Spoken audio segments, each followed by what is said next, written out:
salut à tous et à toutes, c'est Berserker et bienvenue dans cette nouvelle vidéo. Aujourd'hui, nous allons parler du tome 21 de One Piece. Oui, déjà, on est à 3 tomes de la fin d'Alabasta. Ça fait plaisir quand même, parce que Alabasta, c'est long à tourner, et en plus de ça, si on peut en enchaîner, autant qu'on en profite. Et pour ceux qui ne se rappellent pas du tome numéro 20, donc en fait c'était le combat entre Crocodile et Luffy, la défaite de Luffy face à Crocodile enterré comme un grain de sable, et le fait que Robin la délivre. Et même si en fait c'est son ennemi, de base on a l'impression que Robin n'est pas forcément son ennemi. Ce qui est totalement bizarre. Et donc là en fait on reprend avec le fait que les Mugiwara vont bien évidemment à Lubarna pour éliminer les Baroque Works et permettre à la rébellion d'arrêter d'attaquer le royaume pour permettre à la Basta de vivre tranquillement. Et donc là, pour le moment, nous avons les combats de la rébellion que vous voyez sur cette planche. Ensuite, nous voyons que ces combats sont intenses. On voit quand même que le roi Cobra a des exigences, tout ça.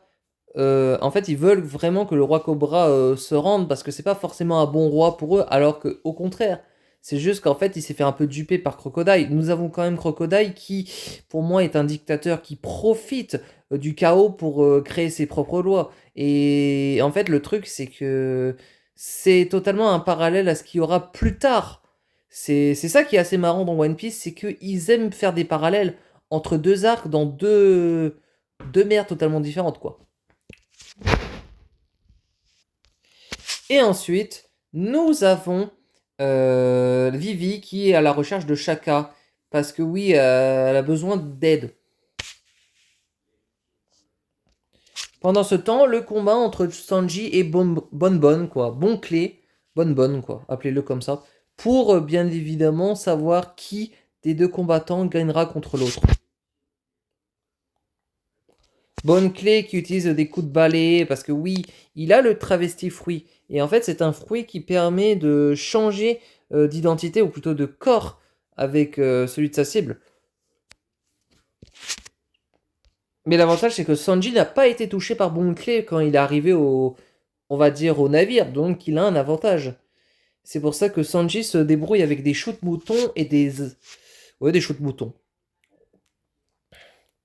Mais Bon Clé a une ruse. Il décide de se déguiser en Nami. Et bien évidemment, Sanji n'est pas insensible au charme de Nami. Bah oui, on sait très bien qu'il est amoureux d'elle et qu'il a envie de faire des choses. Cependant, c'est un petit malin parce qu'il utilise sa faiblesse contre lui. Pendant ce temps, Vivi a retrouvé bien sûr Shaka, je crois, c'est ça. Et en fait explique la situation par rapport à Crocodile, par rapport au fait que le roi s'est fait aussi duper par Crocodile, le roi Cobra. Que bien évidemment, c'est. En fait, je trouve que c'est un roi très important dans One Piece. On le verra aussi plus tard lors des derniers arcs. Mais vous verrez qu'il a quand même une importance. Sanji est en mauvaise difficulté, Bon Clé déguisé en ami, devenu Nami, bah, essaye, lui fout quand même du mal, quoi. C'est compliqué pour Sanji, ça fait de la peine pour ce personnage qui était très fort, mais bien évidemment, vous en faites pas, Sanji va se réveiller. Et là, qu'est-ce qui se passe? Bah là, Bon Clé fait le tour de charme à Nami, limite en disant, bah voilà, il fait chaud, j'ai bien envie de me déshabiller. Et bon, bah, Sanji, on se calme. Ah, je peux t'aider, non mais... dose, Sanji, dose s'il te plaît. T'es en combat là, t'es pas avec Nami quoi. Même Nami ne serait pas aussi à l'aise avec Sanji. Oh, je pense pas. Donc, limite, bah, il se fait berner quoi. Pendant ce temps, bah écoute, c'est vrai que Sanji, bah, il se bat contre Panclé déguisé en ami. C'est assez drôle quand même cette scène. Et il esquive tout et on voit quand même la difficulté de Sanji. Donc il va devoir essayer de trouver une ruse. Et il en a un peu marre que Bonclé se fout de sa tête. Donc là, en fait, à part faire Bascotte, etc., bon, à part lui foutre des coups de pied, il peut rien faire d'autre, quoi. Et le Vaushot, voilà, bon, en fait, les deux se tapent mutuellement. Et vont bientôt s'effondrer à terre. Qui va gagner, Sanji ou Bon Clé? Et bah la victoire est pour Sanji qui a réussi à vaincre Bon Clé après une duperie que Bon Clé a réussi à faire. Sanji aurait pu craquer parce que Nami a quand même... bah, le fait qu'il s'est déguisé en Nami, bah, il aurait pu bah, craquer et dire bon bah non j'arrête le combat, je tape pas les femmes. Mais non, en fait Sanji a quand même compris que c'était Bon Clé. Parce qu'il faut savoir avec Sanji, c'est qu'il déteste taper les femmes et que quand c'est des ennemis féminins, comme vous verrez plus tard, bah ça va être compliqué pour lui. Sa galanterie est très importante pour Sanji. Vainqueur de ce combat, Sanji. Crocodile apparaît devant Vivi, pardon. Oh là là, j'ai confondu avec quelqu'un d'autre. Et du coup, il dit cet endroit idéal pour observer de haut la populace. Et donc là, on voit que Luffy a perdu contre Crocodile, sinon il ne serait pas encore en vie. Bah sinon il serait plus en vie, quoi.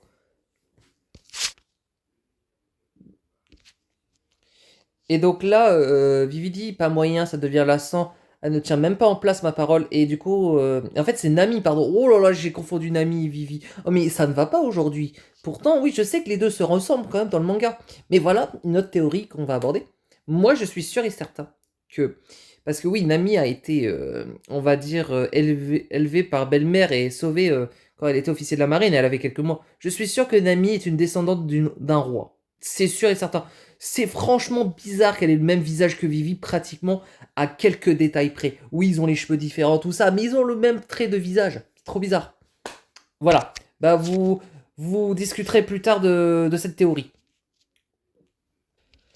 Pendant ce temps, Zoro protège Nami contre Mister One, donc le tailladeur, parce que oui, Nami était en danger, et Zoro vient la sauver, mais incroyable, quel grand prince ce Zoro.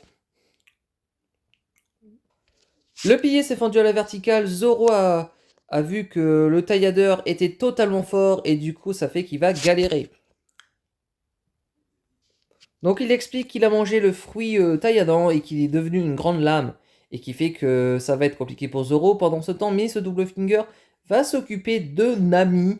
Et oui, c'est... Franchement, ça va être des combats très bons. Bon, ça va être des combats gentils. On n'est pas encore au point de Nigashima où c'est les combats qui tabassent. Là, c'est quand même des combats assez forts, mais pas non plus... Plus au fur et à mesure qu'on va monter dans One Piece, plus les combats vont être exceptionnels. Là, ça va être... C'est des bons combats, mais pas non plus exceptionnels. C'est des bons combats pour distraire le lecteur, quoi. Et donc oui, il expliquait aussi Zoro par rapport à son antécédent. Alors, ça c'est un antécédent qu'on voit dans le live action et que vous fans de One Piece, peut-être que là, certains ont regardé, d'autres n'ont pas regardé le live action.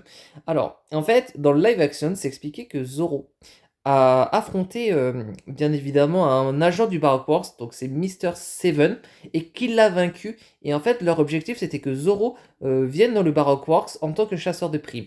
Pendant ce temps, ce dernier a refusé et a éliminé Mister Seven. Voilà. Pour ça que c'est quand même important de regarder le live action de la saison 1 de One Piece. Bah oui, ça vous apporte beaucoup de choses. Ensuite, bon bah voilà, on voit que Nami va affronter Miss Double Finger et pendant ce temps, Zoro va affronter Mister One. Donc là, on remarque que Nami affronte bien évidemment Miss Double Finger et en fait, elle n'a pas forcément de talent en combat. Et du coup, ça va la faire paniquer parce que oui, elle affronte quand même quelqu'un de plus fort et en plus, elle a juste un bâton créé par Usopp. On sait pas trop forcément quelle est l'utilité de ce bâton. Elle se fait transpercer près d'un mur, on voit que ça commence à chauffer, et on voit des épines. Et qu'est-ce qui se passe vraiment? Et en fait, elle explique qu'elle n'a aucune chance face à elle, et du coup, Nami est un peu en panique, quoi.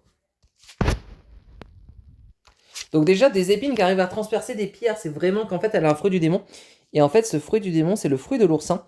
Et ça fait qu'en fait, elle peut transpercer tout ce qu'elle voit.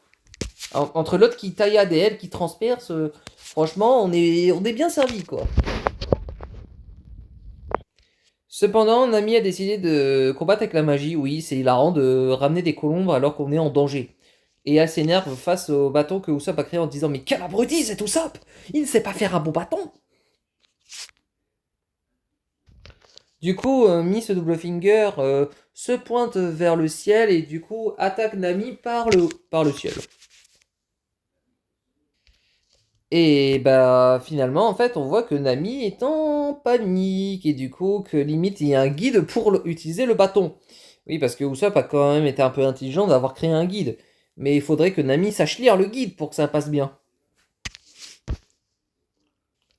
Finalement, elle n'est pas genre à fuir le combat, donc elle va essayer d'apprendre avec ce bâton. Et du coup, on sait très bien que c'est une voleuse de pirates et que elle a échappé plus d'une fois à la mort et sans l'aide de personne. Bon, donc là, ça va le faire pour vaincre quelqu'un. De toute façon, maintenant, c'est une pirate, quoi. Et donc, du coup, elle s'interdit de me prendre le bâton, sûrement, pour une gamine venue, quoi. Et donc là, en fait, elle va essayer de vaincre avec ce bâton. Cependant, Miss Doublefinger transperce Nami de 4 points au-dessus des yeux, dans le cou et 3 près de la poitrine. Super! On voit que ça n'avantage pas forcément Nami le bâton. Pendant ce temps, on a Crocodile qui parle avec Vivi qui lui dit que Luffy a perdu et que, bah en fait, c'est grâce limite à vous, Madame Wesday, Miss Wesday, que ces pirates, ces amis pirates, si vous êtes prévenus jusqu'ici, j'espère que vous les remerciez comme il se doit. Et en fait, elle panique parce que Luffy n'est pas là et en fait, elle lui dit que qu'il est mort et tu ne te souviens pas. Et du coup, elle pense pas que Crocodile l'a tué et du coup, elle dit que carrément il ment et qu'en fait, il n'a jamais réussi à le tuer et qu'il est encore en vie, quoi. Et donc Crocodile est à la recherche d'une arme antique qui s'appelle Pluton. Ah là là, ça y est. Vous êtes en train de vous dire, mais je comprends pas, il parle de arme antique, qu'est-ce que c'est? Bah en fait, pour vous expliquer, c'est qu'une arme antique, c'est un truc très important. Il y a plusieurs armes antiques. C'est pour ça qu'au fur et à mesure de l'histoire, vous allez en voir 2 ou 3 autres. C'est pour ça que là, pour le moment, on vous parle rapidement d'armes antiques sans trop développer. Et en fait, le truc, c'est qu'on voit que Nami est totalement en difficulté face à Miss Double Finger. On voit qu'elle a pris en embuscade, tout ça. Et du coup, ça fait que bah, elle est vraiment dans une panique totale. Et là, on voit que le bâton arrive à faire des cool balls, etc. Mais compliqué parce qu'elle n'arrive pas encore à manier son bâton. Sauf qu'elle, elle s'est un petit peu dopée limite avec ses oursins, donc ça commence un peu à sentir le roussi pour Nami. J'espère qu'elle va y arriver. Ah, moi je sais le résultat, mais vous le savez pas pour le moment. Et voilà, elle nous a fait le coup du chapeau, elle nous a fait un Thunder Tempo et elle s'y attendait pas. Et du coup, elle a gagné la victoire. Franchement, très fort sur le coup. Même si elle était paniquée en fait parce qu'elle savait pas trop quoi faire. On voit quand même que Nami se débrouille avec le bâton climatique qu'Usopp l'a offert. Lui a offert, bon, on va lui dire le bâton climatique, ça sera plus simple. Et après, elle essaye d'invoquer des tornades pour essayer limite de vaincre Miss Double Finger. Ah ouais, c'est très fort ça. Et donc Nami dit qu'elle ressent aucune souffrance. As-tu la moindre idée de ce que Vivi endure à côté de ça? Sacrifier une jambe, c'est pas grand-chose. Oui, parce qu'elle s'est fait transpercer sa jambe avec Miss Double Finger, quoi. Et c'est de là... et en fait, c'est de la... Bon, je sais pas qu'est-ce qu'elle dit, mais voilà, elle la termine, quoi. Et limite, elle la termine avec un tour de magie des canards qui sort en... en plastique. Trop bizarre, quoi. Plutôt des canards qui se tournicotent. Et donc Nami dit, bah oui, bah ouais, bah écoute, Miss Double Finger a été totalement KO. Nami a gagné la victoire. A gagné, quoi. Vainqueur du combat, bah Nami. Bravo à toi Nami, tu as réussi malgré le fait que c'était encore un prototype ce bâton. Pendant ce temps, nous avons Crocodile qui limite dit bah voilà que ils vont anéantir une île entière sans laisser la moindre trace. C'est plutôt une arme antique. Voilà, oh, j'ai pré-shot. au nom divin et la puissance inégalable, il me faut... Oui, c'est des armes antiques, et du coup, c'est... Ben, je crois que c'est pas un truc via le gouvernement. Ben, on en parlera un peu plus tard, hein. Je sais qu'elle sommeille quelque part dans ce royaume. Et c'est pour ça que... Alors, c'est pour ça qui est très intelligent. C'est que vous allez revoir plus tard vraiment quelle est la fonction de Nico Robin. Et même le fait pourquoi Nico Robin est-elle importante dans le monde. Et donc, voici le fait que Crocodile est très intéressé par, bien évidemment, cette arme antique. Et on voit que Cobra est là et qu'ils sont sur le toit, hein, c'est ça, hein. Je pourrais mettre tous ces pirates sous ma coupe sans le moindre difficulté. Fort de ces nouveaux effectifs, je pourrais même surpasser le gouvernement mondial. Ça serait une nation idéale. Et en fait, ce qui est marrant avec ce qu'il dit, c'est qu'en fait, le gouvernement mondial est au-dessus de Crocodile, bah, au-dessus de tout le monde pratiquement. Et en fait, c'est vraiment un sujet clair. Le gouvernement mondial est un sujet très sensible, qui fait que plus tard on en parlera, et vraiment on en parlera d'un un peu plus développé, parce que oui, c'est vraiment la morale un petit peu de One Piece, le gouvernement mondial. Et donc en fait, il veut absolument trouver le poneglyphe pour en fait trouver l'arme antique Pluton, parce que les deux sont reliés. Et comme Crocodile le cherche, bah le poneglyphe en fait c'est un sort de cube bleu qui permet en fait d'avoir des inscriptions sur des choses précises. Et plus tard, on verra un autre style de poneglyphe vraiment tard dans l'aventure qui permettra de trouver autre chose. Mais pour le moment, je peux pas vraiment vous le dire quoi. Un peu de suspense quand même. Nous voyons le combat entre Zoro vs Mr. One alias Bushido. Et c'est un combat d'acier, de tranchant qui vont s'affronter. Et donc limite, il dira, quand je t'aurai battu, ça voudrait dire que je serais capable de trancher l'acier. Bah oui, Zoro, fais avec. Et donc du coup, en fait, Bushido lui dit, bah tu as un vrai talent pour la parlotte. Je prends ça pour un compliment, crâne d'œuf.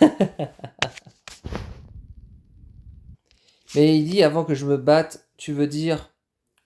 Ah oui, parce que là, ils vont se combattre vraiment pour la victoire, quoi. Un bataille de sabre, quoi. Bah oui, ce qui est marrant, c'est que Zoro, il a toujours des... En fait, ses ennemis, c'est toujours des sabreurs, pratiquement. Trop fort, quoi.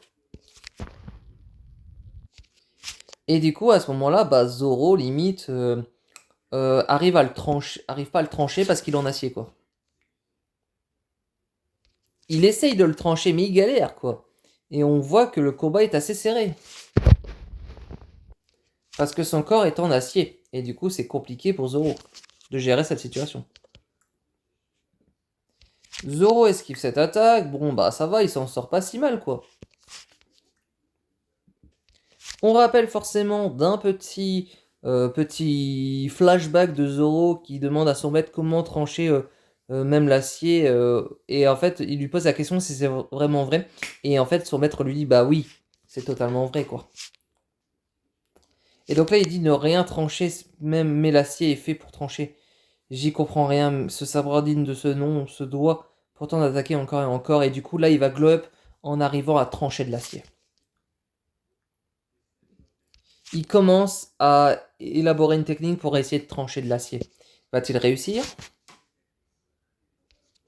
Eh bah oui, parce que là, on voit qu'il comprend comment le trancher et il va le battre. Ça, c'est sûr et certain. Donc, effectivement, il arrive à lui trancher et pas qu'un peu, quoi. Et donc là, en fait, le truc, c'est même s'il prend des coups, etc., il a une détermination de faire Zoro et il va y arriver. Je répète souvent la même chose, mais bon, vu qu'il n'y a pas grand chose à faire à part commenter leur combat, et on sait très bien que Zoro va gagner, ça c'est sûr et certain. Et donc là, carrément, Bushido qui dit une petite erreur de jugement et c'est la mort. Non mais, il se prend pour qui lui? Il va se faire défausser, quoi. Et après, il dit j'espère qu'ils vont bien tous. Parce que là, comme il a pris des coups quand même assez sévères, est-ce qu'il va y arriver vraiment à le trancher? Ça c'est sûr et certain. Et donc il explique qu'il a déjà ressenti ça auparavant. C'est comme si tout était calme autour de moi. Je n'entends que les pulsations assourdissantes de mon cœur. J'imagine que c'est ça, être au seuil de la mort. Waouh, Zoro, franchement, incroyable. Il a tranché ce roc. C'est vraiment une scène incroyable, comment il le tranche. Et c'est sur cette scène-là que se termine ce tome 21, qui est quand même assez rapide à expliquer, parce qu'il n'y a que des combats pratiquement. Donc c'est cool en fait, limite. Petit point de vue de ce tome numéro 21, déjà, le tome 21, oui, ça passe vraiment très vite. Et du coup, bah, c'était que des combats, donc nous avons d'abord débriefé le premier combat, Sanji contre Bon Clay, qui était un combat assez serré, et on voyait que Sanji s'est fait duper par les ruses de Bon Clay de se déguiser en ami pour limite réussir. Ensuite, nous avons bien évidemment le fait qu'il a gagné face à Bon Clay in extremis, mais c'est passé. Le second combat, Nami a vaincu bien évidemment Miss Double Finger, même si au début le bâton n'a pas réagi au bon moment, le bâton était un peu bizarre, on voyait qu'elle était énervée face à Usopp en disant mais pourquoi tu m'as fait un bâton pourri? Et finalement je pense qu'elle a commencé à comprendre comment ça fonctionnait, et même s'il y a des améliorations sur le bâton, parce que je sais qu'au fur et à mesure le bâton sera amélioré et il sera de plus en plus fort, on voit quand même que Nami était assez rusée pour l'utiliser, et franchement c'était cool. Et le dernier combat, Zoro contre notre Mr. One. Zoro galérait à trancher l'acier, il n'y arrivait pas. C'est pour ça que je galérais un peu à dire mes mots. Parce que bon, à un moment donné, quand tu sais pas trop quoi dire, que c'est quand même un combat assez stylé. Mais il arrive quand même à se rappeler que son maître disait que c'est possible de couper l'acier. Et donc il arrive à couper l'acier et à couper Monsieur Bushido. Voilà pour ce tome numéro 21, donc avec ce petit point de vue où j'ai adoré les combats, franchement, les combats, même si certains étaient expéditifs, celui de Zoro est le plus stylé, clair, celui que j'ai beaucoup aimé, et franchement, bah, pour le moment, ça se passe bien. On se retrouve jeudi pour le tome numéro 22, oui, parce que c'est la date anniversaire des résumés, et donc pour cela, vous aurez un tome 22 le jeudi, oui. Je vais juste faire le tome en avance pour, bien évidemment, que vous ayez un peu de contenu pour ce jeudi. Et ensuite, normalement, donc pour la semaine qui va arriver, c'est Honey Lemon Soda. Oui, j'ai hâte de vous présenter cette œuvre qui n'a pas été beaucoup parlé, peut-être, pas été beaucoup dit, quoi. Mais moi, j'aime beaucoup cette œuvre et donc je vais vous en parler un peu plus des deux tomes. Et bien évidemment, même si ce mois-ci, on a fait 5-6 tomes de One Piece, c'est quand même énorme de faire 5-6 tomes de One Piece. On n'oublie pas que chaque mois, il y aura toujours des tomes de One Piece. Ça, j'essaierai de vous faire une obligation. Avec bien évidemment le 30 juin ça fera un an qu'on présentera du One Piece sur la chaîne. Et donc pour ce cas, vous aurez bien évidemment un tome. Ah bah oui, la date anniversaire, c'est le 30 juin pour One Piece, autant que on vous met un tome, on verra lequel. Je pense que je tournerai peut-être 2-3 vidéos d'avance, on verra bien sur le moment si j'ai le temps. Et après, on fera du One Piece. Il y a d'autres œuvres aussi qui vont arriver. Du JJK, du Chainsaw Man, du Dan Dan Dan, Windbreaker qui va pas tarder aussi à arriver. On fera Gachi Akuta aussi qui va arriver cet été. Normalement, je ferai en sorte que cet été vous ayez un peu de Gachi Akuta. Et bien sûr, il y a pas mal de trucs en fait. Voilà, je vous dis bye tout le monde, merci beaucoup d'avoir regardé la vidéo et bye bye.